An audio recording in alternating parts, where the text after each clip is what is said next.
Ne interesojmë më shumë për kufirin e gardhit, të oborit, se sa për kufirin shtetur. Duket sikur gjuha shpesh në zemër të shumë miteve nacionaliste. Ka diçka që e bën ato më të fuqishme edhe se flamujt dhe kufit që na shtyn ndonjëherë ose shtyn shumë njerëz që të luftojnë shumë për këtë? Unë mendoj që tek ne kjo mund të shpjegohet me këtë që ne shikojmë gjuhën si një tipar të çdo shqiptari. Ndryshe nga tiparet tjera kombëtare, që flamuri ose kufiri që janë kufiri më shumë themi është i shtetit.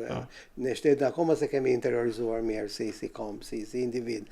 Ose kufiri që ne interesojmë më shumë për kufirin e gardhit, të oborit, se sa për kufirin shtetur.